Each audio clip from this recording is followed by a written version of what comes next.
정치권 소식 짚어보는 아침의 맞소 시간입니다. 김진욱 더불어민주당 선대위 대변인, 윤기찬 국민의힘 법률위 부위원장 나오셨습니다. 안녕하세요.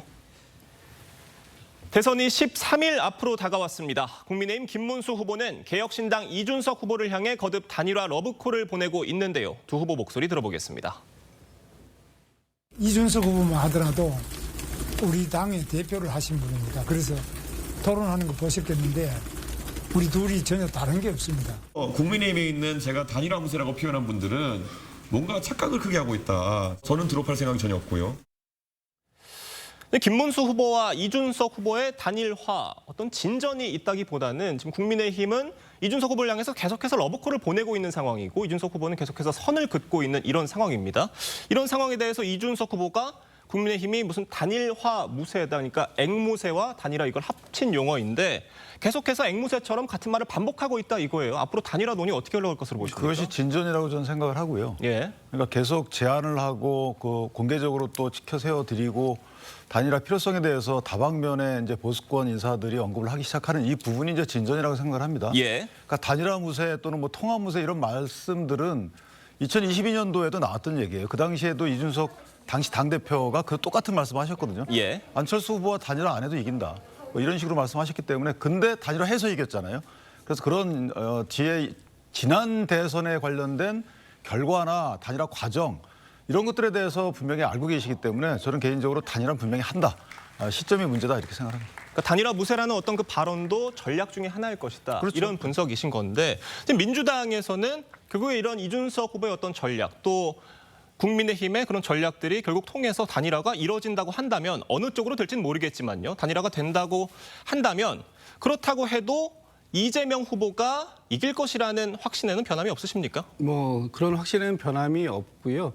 지금 단일화가 잘 될지 뭐 지켜봐야 되겠습니다만 제가 볼 때는 그런 가능성이 좀 낮은 거 아니냐 이렇게 볼 수 있을 것 같고요. 예. 단일화에서 가장 중요한 것은 명분입니다.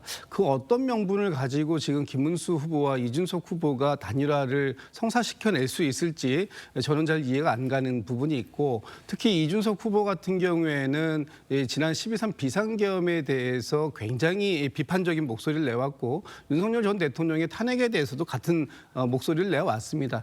지금 김문수 후보와는 굉장히 다른 입장이고요. 지금 그 김문수 후보가 주장하는 반 이재명 연대 과연 이것이 그런 단일화의 명분으로 충분할 것인가 하는 부분이 하나 있고 지금 김문수 후보가 이준석 후보에게 굉장히 뜨거운 구애를 하고 있고 밖에서 당이 잘못해서 이준석 후보가 밖에서 고생하고 있다. 그리고 또 지금 뭐 다른 건 하나도 없다. 다 갔다. 이렇게 얘기를 하는데 그 차이는 저는 굉장히 크다라고 보이고 이준석 후보가 이번 대선 이후의 사까지 상황을 지켜본다면 예. 아마 이준석 후보 입장에서는 이번 대선이 끝나고 나서의 어떤 보수발 정계 개편이라든지 이 보수의 새로운 어떤 구심점 이런 부분들에 있어서 본인의 존재감을 분명하게 보여주는 그런 선거가 필요하기 때문에 끝까지 완주의 목표를 그 지금 상황에서는 바꿀 하등의 이유가 없어 보인다 이런 생각이 좀 듭니다. 네, 그러니까 두 후보의 단일화 가능성에 대해서 굉장히 낮게 전망을 해주셨는데 이준석 후보가 최근 언론 인터뷰에서 특단의 대책, 이 특단의 대책이라는 말을 하면서 굉장히 좀 여러 가지 해석을 나왔었습니다. 다만 이준석 후보가 그 특단의 대책에 대해서 뭐 일단 단일화를 얘기한 건 아니다 이렇게 선을 긋고는 있는데 뭐 여러 가지 아직도 해석은 나오고 있는 상황이고요. 단일화까지 가기 위해서 남아있는 어떤 단계들이 있다면 좀 어떤 게 있다고 보세요?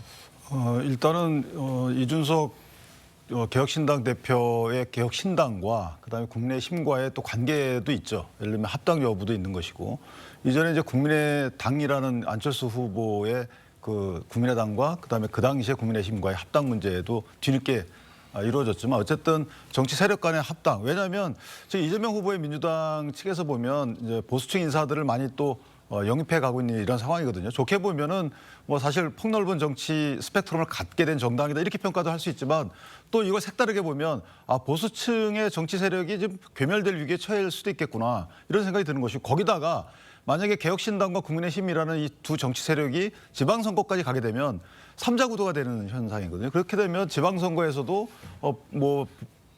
뻔한 결과가 예상이 되고 하기 때문에 예. 저는 이제 합당 문제까지 포함된 단일화 협상이 될 것이라고 생각을 하고 단일화는 분명히 되는데 그 과정에서 어떤 형태로 가느냐. 예컨대 그 단일화보다 또 우선시되는 게 다른 세력들과의 또 합침이잖아요. 그렇다면 홍준표 대구시장의 또 역할, 어떤 입장을 취할지 이런 것들이 이준석 후보의 단일화 문제에서 속도를 결정하지 않을까 이렇게 생각합니다. 그러니까 앞으로 공표될 여론조사의 추이, 그것들이 많은 것들을 결정하게 될 것으로 보이는데 이준석 후보는 이번 주 금요일에 예정돼 있는 TV토론을 통해서 다시 한번 또 지지율 반등을 노리고 있는 상황인 것 같아요. 지난 일요일 TV토론에서도 뭐 이준석 후보와 이재명 후보 간의 어떤 그 토론 장면들이 화제가 된 것들이 좀 있는 것 같은데 이재명 후보 측에서는 이준석 후보와의 토론, 2차 토론에 대해서 좀 대비하고 있는 전략이라든지 이런 게 있습니까? 뭐 일단 그 국민들께 진정성 있고 또 안정감을 보여드리는 것이 굉장히 중요하다고 보고요. TV 토론을 통해서 이준석 후보가 나름의 존재감은 보여줄 수 있었던 것 같긴 한데 그 존재감이 과연 이준석 후보의 지지율로 연결될 수 있는가 하는 부분은 또 별개의 문제라고 보여집니다. 지금 이준석 후보가 한 자릿수의 지지율을 기록하고 있는데 현재까지 TV 여론조사 수치를 보면 한 자릿수를 기록하고 있는데 저 추세가 지금 한 열흘 가까이 고정적인 상태에 머물러 있다라고 보여진다면 이준석 후보 입장에서는 이번 그 두 번째 TV 토론에서 뭔가 분수령을 만들어내는 변곡점을 내야만 하는 그런 입장에 처해져 있기 때문에 아마도 굉장히 강공의 드라이브를 걸지 않을까라고 예측이 됩니다. 그럼에도 불구하고 그것이 과연 이 다음 주에 조사될 TV 토론이 있으란 직후에 조사될 이준석 후보의 지지율을 두 자릿수로 끌어올릴 수 있겠는가 하는 부분은 또 다른 측면에서 봐야 되는 것이고 두 자릿수로 올라간다면 아마 이준석 후보와의 단일화는 더 어려워질 수 있다 이렇게 보여집니다. 말씀해 주신 그 두 자릿수 지지율 만약에 달성을 하지 못하게 된다면 선거 비용을 단 한 푼도 보전받지 못하게 되는 거잖아요. 지금 개혁신당과 이준석 후보는 일단 그런 최악의 상황까지 고려를 하면서 선거 비용을 쓰고 있다고는 하지만 이런 전국 단위 선거에서 사용되는 비용이라는 게 결코 작은 돈이 아니잖아요. 부담이 될 수 있을 것 같습니다. 그렇습니다. 이번 그 대선에서 법적으로 쓸 수 있는 한도액이 한 580억 정도 됩니다. 그중에서 지금 이준석 후보가 가장 그 경제적인 선거운동 방식을 취하고 있다라고 보여지고 있고 또 돈을 안 쓰는 선거운동 방식을 취하고 있지만 그렇다고 하더라도 선거운동에서 기본적으로 들어가야 되는 비용은 상당히 발생할 것이기 때문에 만약에 한 자릿수를 득표하게 되면 최소한 10%를 득표해야 선거운동 비용을 50% 보전받고 15% 이상 득표를 해야 100%를 보전받는데 지금처럼 한 자릿수를 득표하게 된다면 상당한 그 비용 지출을 그 개혁신당이 감내해야 되는 그런 상황입니다. 아마 지금 개혁신당에서는 본인들이 감당할 수 있는 범위 내에서 지출을 하고 있다라고 얘기하지만 앞으로 남아있는 13일의 선거운동 기간 동안에도 또 그 비용이 발생될 수 있기 때문에 그런 것들을 어떤 방식으로 충당해 나갈 것인가 하는 부분에 대해서 아마 개혁신당도 나름의 고민은 있어 보인다라고 생각됩니다. 네, 단일화 총력전에 나선 국민의힘은 원팀 만들기에도 주력을 하고 있습니다. 하와이에 머물고 있는 홍준표 전 시장의 선대위 합류를 설득하기 위해서 특사단을 보냈는데 홍 전 시장을 만난 유상범 의원 얘기 들어보겠습니다. 대화 중에 민주당과 손잡을 일은 절대 없다는 말씀을 아주 명확하게 하셨습니다. 반전시킬 어떤 계기가 필요하다. 선대위에 합류를 하셔가지고 선거운동을 나가신다면 또 그 단일화 과정에서 아주 중요한 역할도 하실 수 있다. 그런데 홍준표 전 시장이 오늘 한국 시간 새벽에 SNS에 글을 올리셨더라고요. 저희 한번 띄워주시면 보여드리면 좋을 것 같은데 모두 돌아갔다. 그러니까 특사단이 돌아갔고 대선 끝난 후 돌아간다는 입장 변함 없습니다. 그러니까 변함이 없다. 이렇게 얘기를 하셨어요. 그리고 어제는 또 다른 SNS 글도 올려주셨습니다. 이 빠삐용 주제가 이 영상을 링크를 하시면서 바람처럼 자유롭게 이렇게 제목도 직접 써주셨어요. 그러니까 어딘가에 좀 구속되고 싶지 않다 이런 의미가 담긴 것으로 해석이 되는데 특사단의 성과 어떻게 평가하세요? 어쨌든 홍준표 그 전 시장 입장에서 보면 도와야 된다는 생각을 하고 있을 겁니다. 보수 대통합이 필요하다. 근데 그 대통합에 나는 기여하지 않겠다 이런 취지는 아닌 것 같아요. 그런데 좀 복잡한 문제가 있을 수 있어요. 왜냐하면 이미 이제 국민께 약속한 부분도 있고 또 하나는 지금 그 3개의 특검이 발의가 돼 있잖아요. 사실상 통과만 기다리고 있는데 100여 명의 검사가 수사를 시작합니다. 근데 그 중에서 명태균 특검이라는 부분도 있어요. 그러니까 여러 가지로 복잡한 심경이나 복잡한 상황이 있기 때문에 예. 홍준표 전 시장 입장에서 보면 은퇴한 상황에서 선대위에 들어가서 활동하기는 어렵다는 취지인 것이고, 다만 이제 도움을 여러 가지로 준다는 그 생각엔 변함이 없을 것 같아요. 예를 들면 단일화에 관련된 역할을 아마 맡아서 할 가능성도 있는 부분이고, 그 뒤에 이제 나중에 대선 이후에 복귀할 가능성도 열어둔 상황이기 때문에, 그렇다면 복귀할 가능성을 열어뒀다는 것은 보수 세력이 흩어지지 않도록 역할을 하겠다는 것이고, 그럼 단일화와 관련된 부분은 적극적 역할을 하지 않을까 개인적으로 이렇게 생각을 하고요. 또 하나 원격적으로 뭐 SNS를 통해서라든지 원격적인 선거운동은 좀 티 안 나게 하지 않으실까 뭐 이렇게 생각을 합니다. 예, 알겠습니다. 김진욱 대변인님은 이번 특사단 성과 어떻게 평가하세요? 이번 특사당의 성과, 뭐 한마디로 얘기하면 홍준표 시장의 파란 넥타이를 빨간 넥타이로 바꿔매게 만들어 놓은 거, 그거 외에 뭐 더 크게 눈에 보이는 건 없어 보이는데, 예.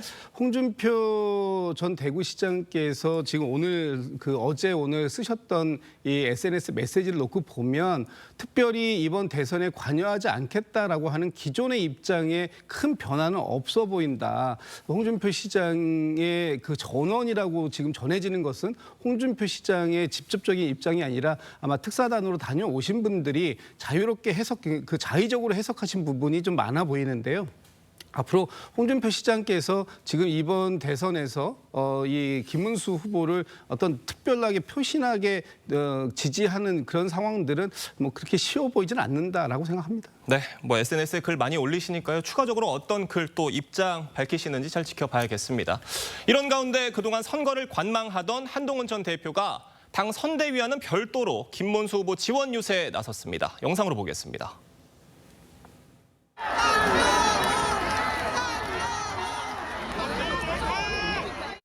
저는 지금 후보님하고 마지막까지 경쟁을 하면서 생각의 차이가 있는 부분이 문제점도 있습니다. 그렇지만 그게 바뀌지 않는다고 해서 제가 가만히 뒤에 있기에는 상황이 너무 절박합니다. 그렇기 때문에 제가 거기로 나오는 것이고. 유세에 직접 참여하지 않던 한동훈 후보가 직접 현장에 나와서 저렇게 유세를 하는 부분에 대해서는 평가할 만하다는 얘기가 있지만, 저희가 눈에 띄는 게 지금 한동훈 후보의 그 유세 옷을 보면은 김문수 후보의 이름이 없습니다. 저게 어떤 그 한덕수 김문수 후보 단일화 과정에서 약간 옷 뭐 프린트가 좀 늦어진 그런 사정이 있다는 얘기도 들리지만, 일단 뭐 김문수 후보의 그 이름 석자가 적혀 있지 않은 모습이에요. 어떻게 보십니까? 저는 뭐 사정이 있겠지만 어쨌든 선대위에 적극적으로 스며드는 선거운동을 해 주셨으면 좋겠다. 뭐 그렇게 하실 예. 거라고 생각을 네. 합니다. 저는 사실 그 지난 비상대책위원장 시절에 국회의원 선거 지원 유세 때가 좀 떠오르는데, 일단 후보자가 주인공이라는 부분도 한 전 대표 입장에서는 뭐 생각을 하실 것 같고, 여러 가지 이제 언론 평이나 당내 평을 듣고 선거운동 방식을 좀 바꾸실 가능성도 있지 않을까라는 기대를 하고 있고요. 예. 어쨌든 지금 필요한 것은 누가 어떤 주체에 대한 이 대중의 인식, 각인 이런 문제가 아니고, 일단 김문수 후보를 중심으로 한 선대위의 일정이나 선대의 역할에 대해서 전폭적인 지지가 필요한 겁니다. 조건부 지지 이런 부분이 아니고, 이 조건부 이런 부분은 국민이 판단할 문제고, 국민의힘 구성원이라면 전폭적이고 무조건적인 지원이 필요한 시기가 아닌가, 뭐 그렇게 하실 거라고 기대합니다. 이러나 저러나 국민의힘이 보수 원팀으로 가고 있는 분위기는 맞는 것 같아요. 이 부분 지금 민주당에서는 신경이 쓰일 수밖에 없을 것 같습니다. 글쎄요, 지금 저 모습을 보고선 바로 보수 원팀이 됐다 이렇게 평가할 수 있을까요?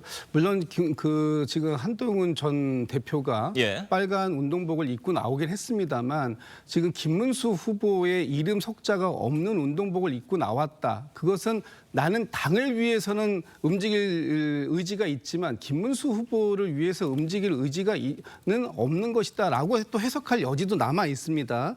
지금 모든 대선은 후보를 중심으로 움직여야 되는데, 지금 한동훈 후보의 움직임에서 김문수 후보는 전혀 찾아볼 수가 없다. 앞으로도 김문수 후보와 함께 조우해서 선거운동을 함께 펼칠 거라는 그런 기대감도 사실은 지금 아직까지 나오고 있지 않고 있거든요. 예. 그리고 지금 한동훈 후보가 방문하는 지역들, 일정들을 보면 부산, 대구, 강원, 국민의힘이 상대적으로 약간 우세한 지역이다라고 평가받는 국민의힘의 전통적인 지지층들이 많은 곳들을 가고 있다. 이 얘기는 다시 말해서 김문수 후보의 대선 이후의 상황들, 앞으로 있을 이 국민의힘의 어떤 차기 당권 경쟁을 염두에 둔 그런 사전적인 포석이 아니라 이런 또 그 인식으로 느껴질 수도 있는 부분이 있기 때문에 지금 한동훈 후보가 앞으로 김문수 후보하고 어느 정도의 결합도를 가지고 선거운동을 하느냐에 따라서 향후에 이 지금 국민의힘이 원팀이냐 아니냐에 대한 평가는 달리할 수 있다 이렇게 보고 있습니다. 네.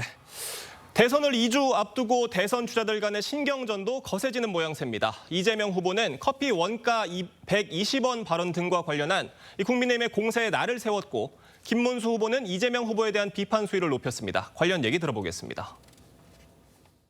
옛날 여당의 대표라는 분이 한 것 같은데 다운표까지 쳐가지고 자영업자들을 음해했다. 이러면 되겠습니까? 이런 거 낙선시키려고 허위사실 공표한 명백한 범죄 행위 아닙니까?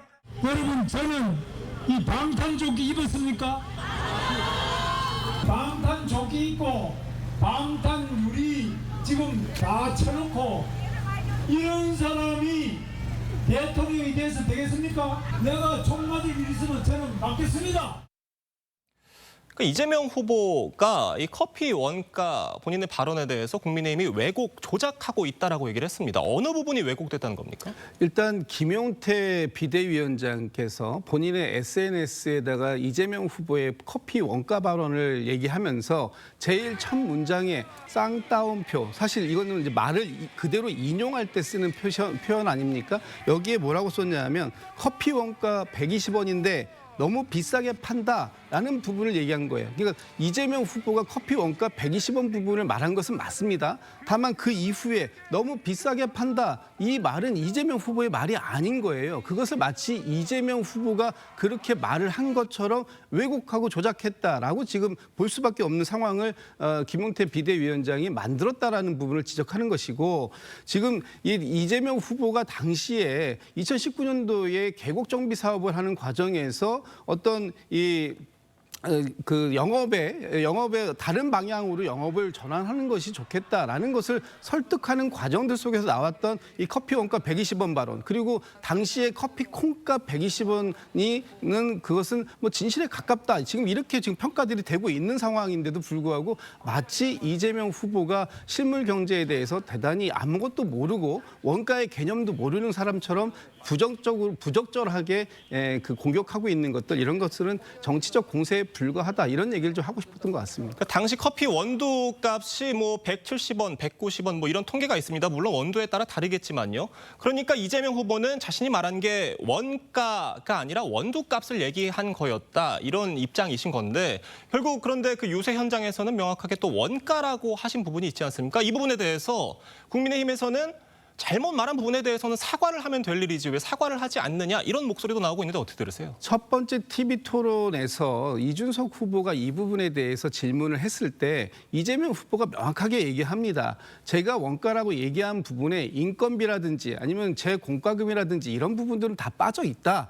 당시에 커피 원재료값이 120원 정도 됐던 것은 사실이다. 이렇게 이미 충분히 해명을 했고, 그런 부분을 가지고 본인이 원가라고 표현한 부분인데, 이것에 대해서 원가의 개념이 그 단지 콩값만, 원재료값만 있는 것은 아니지 않느냐, 이런 식의 공격은 너무나 좀 지엽적인 공격이고 치졸한 공격이다, 이렇게밖에 볼 수가 없는 것입니다. 근데 저 부분은 사실 이재명 후보가 저렇게 자꾸만 언급을 이어가시는 것은 저는 오히려 득표에 도움이 안 되고, 저는 사과하시면 될 일이에요. 왜냐하면 저기에서 오해를 살 만한 게 하나도 없어요. 그다음에 김용태 비대위원장의 따옴표는 이재명 후보의 말이라는 단어가 없어요. 그러니까 이재명의 발언은 밑에 이어지지만 이재명 후보가 이렇게 얘기했다라고 한 적이 없어요. 그건 해석의 영역인 거죠. 내가 따옴표를 써가지고 비싸다라고 해석했다고 해석될 여지도 있는 거고 하기 때문에 바로 고발로 이어지는 것도 부적절하고, 무엇보다도 자 5만 원짜리 닭 팔아가지고 3만 원 이득 남긴다.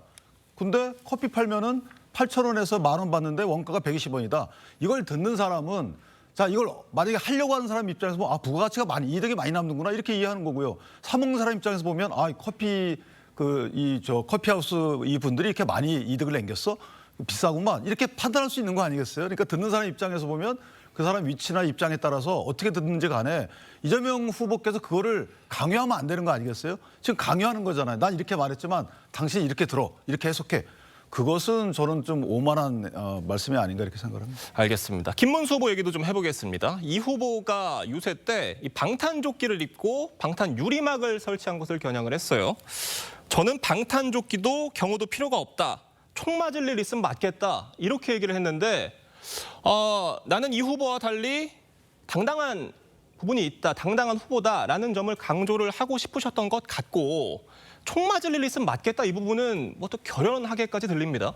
저는 사실 이제 부적절한 말씀이라고 생각을 해요. 물론 이제 이재명 후보와 이게 대친구들 두면서 나는 상대적으로 뭐 재판받는 것도 없고 기타 뭐 의혹이 제기된 것도 상대적으로 적다 이런 취지의 이제 얘기인 건데 사실은 이제 방탄 조끼, 방탄 유리막 이런 부분은 후보의 안전과 관련된 거기 때문에 사실 안타까움을 표시할 수 있죠. 예. 이런 형국에서 선거 유세를 하는 부분은 안타깝다라고 할 수 있지만 조금 더 나아간 부분은 저는 적절치 않다고 생각합니다. 저 부분. 물론 대선 후보들의 안전 문제는 아무리 강조해도 지나침이 없겠습니다만 어떤 유세 현장에 후보가 나간다는 것은 그런 현장에서의 유권자들과 마주하는 그런 자리인데 그런 방탄 유리라는 일종의 가림막이잖아요. 가림막이 설치된 걸 두고 좀 어색하다는 얘기도 있습니다. 어색할 수 있고 지금 저런 그 유권자들과 직접적인 소통의 장을 갖고 싶어하는 사람은 아마도 후보가 제일 큰 마음을 갖고 있지 않겠습니까? 예. 그럼에도 불구하고 저렇게 할 수밖에 없는 지금의 이 작금의 상황이 너무나 안타깝다. 이런 동조의 공감의 말씀을 표시해 주시는 것이 아니라 마치 조롱하듯이 말씀하시는 건 저는 부적절하다고 보고요. 예. 어제 제가 기사를 좀 찾아보니까 어제 있었던 일입니다. 오산에서 실탄이 38발, 소총용 실탄이 38발 발견됐고 지난달에는 인천공항에서도 소총용 실탄이 4발 발견됐고요. 또 뭐 부산에서는 이런 데서는 러시아에서 들어오는 선원에 의해서 그 권총과 실탄이 발견된 이런 상황들이 있습니다. 우리나라가 정말 이 총기류에 대한 안전 천정 지역이 맞느냐 하는 의문도 생길 수 있는 거예요. 그렇다면 지금 이 상황 속에서 후보가 유권자들에게 직접적으로 다가가지 못하고 저 유리벽을 방탄 유리 안에서 연설할 수밖에 없는 이 작금의 상태 그리고 지금 정치적으로 상대에 대해서 공격하시는 건 좋지만 지금의 이런 부분에 대해서는 모든 후보의 안전을 최우선으로 해달라고 하는 그런 공감의 말씀이 필요한 때가 아니었는가 그런 측면에서 김문수 후보의 발언은 매우 부적절하기도 하고 또 지금의 이 상황을 너무 희화화하시는 게 아닌가라는 생각이 들어서 좀 안타깝다 이런 말씀 좀 드리고 싶습니다. 근데 이제 이런 부분이 있죠. 사실 모든 후보에 대해서 방탄유리막을 그러면 해줄 필요는 있어요. 그러니까 특정 후보만 뭐 겨냥했다 보기 어려운 거잖아요. 그래서 저런 부분은 일반적으로 총리급 경우를 다 하고 있다는 거잖아요. 그러니까 거기에 더 나아가서 만약에 이재명 후보에 대해서 방탄유리막에 의한 경호가 필요하다라고 판단이 되면 국가적 차원에서 다른 후보들도 그렇게 조치를 하는 것이 저는 이제 국민적 시각에서 볼 때 알겠습니다. 이것이 1위 후보에 대한 글쎄요, 예상되는 이제 지지율이 높은 상태이기 때문에 만약에 그렇지 않았다면 더욱더 적극적 유세를 하셨겠죠. 뭐 그런 것들이 종합된 발언이었다 이렇게 생각합니다. 네, 이재명 후보는 이른바 호텔 경제학 논란에 대해서도 직접 입을 열었습니다. 이준석 후보는 광주에서 이 논란을 겨냥해 맹공을 이어갔는데요. 관련 얘기 들어보겠습니다. 경기가 이렇게 나쁘면 소비를 진작을 해야 될 거 아닙니까? 동네 가게에 돈이 돌면 치킨 가게 주인이 그걸로 매출이 늘 거 아닙니까? 치킨 가게 주인이 닭도 사야 되고 양념도 사야 되고 그러면 동네 경제 조금 나아질 거 아니에요. 이런 거를 승수 효과라 그래요. 근데 이걸 모르는 바보들이 있어요. 우리는 다 알아듣죠. 근데 왜 못 알아듣는 척하는 거예요? 진짜로 못 알아듣는 거예요? 인터넷에서 퍼온 그냥 역설을 경제 정책이라고 제시한 이재명 후보는 무지함을 책임지고 좀 사과해야 된다. 그러니까 이재명 후보는 케인즈의 승수 효과를 얘기한 거다. 이런 설명 이거 왜 잘 못 알아듣는지 모르겠다 이런 입장이신데 지금 뭐 어떤 전문가들 얘기를 들어봐도 이 호텔 경제학 예시에서 결국 예약금이 취소된 부분 그 부분에 대해서는 조금 납득하기 어렵다 이런 얘기들이 많더라고요. 아니 못 알아듣게 설명을 하시니까 못 알아듣는 거예요. 저는 사실 아직도 못 알아듣겠어요. 지금 추가적인 설명하심에도 불구하고. 왜냐하면 저기서 승수효과 말씀하시는데 좋아요. 뭐 재정 지출이 있다고 쳐요. 이전 지출이 있다고 치면 그것이 만약에 소비를 유발하는 부분이 승수효과인 거예요. 원래 소비하려고 결정했던 부분은 승수효과가 아니에요. 예. 그런데 지금 예를 들면 저 호텔 경제학의 순환 보면 원래 예정됐던 지출이 많단 말이에요. 외상값을 갚고. 근데 그걸 어떻게 승수효과라고 평가를 하십니까? 그리고 승수효과가 있으려 그러면 사실 원래 내가 쓰지 않을 것인데 돈이 10만 원 들어왔으니까 그때 비로소 이것도 써야지. 이렇게 추가적인 소비가 일어나는 것을 승수효과라고 하는 것이지. 그러니까 다시 한번 말씀드리는데 다시 한번 설명을 해 주시기 바랍니다. 네, 김죽 대변인. 예, 이재명 후보가 지금 이 승수 효과, 특히 이 경제의 순환에 대해서 좀 강조하고 싶었던 부분은 분명히 있습니다. 약간 와전되거나 또 오해가 있을 수 있는 부분이 있다면 그 부분에 대해서는 저도 따로 사과의 말씀을 드리고 싶긴 하지만 예. 지금 이재명 후보가 반드시 꼭 알려드리고 싶었던 것은 이 돈맥 경화라는 것이 걸려 있다. 그래서 지금 경제가 지역의 경제라든가 이런 경제가 완전히 얼음으로 얼어져 있다라고 한다면 그 부분을 뚫어주기 위해서는 반드시 재정의 지출이 필요하고 국가재정이나 지방정부의 재정이 그런 초기의 마중물 역할을 분명히 할 수 있고 그것이 지역의 경제가 선순환으로 돌아갈 수 있는 그런 역할을 할 수 있다는 부분을 설명드리기 위해서 말씀드린 건데 이 부분을 갖다가 공격을 위한 공격 또 비판을 위한 비판만으로 하다 보면 결과적으로 보면 이 승수효과의 개념은 사라지고 결국 이재명 후보를 비판하기 위한 이준석 후보의 비판만 남는 것 아니겠습니까? 지금 이 대선 국면에서 국민들이 알고 싶은 것은 이재명 후보가 어떤 경제관을 갖고 있는가라고 한다면 그 부분에 대해서 좀 주목해 주시길 좀 부탁드리겠습니다. 알겠습니다. 오늘 두 분 말씀은 여기까지 듣겠습니다. 감사합니다.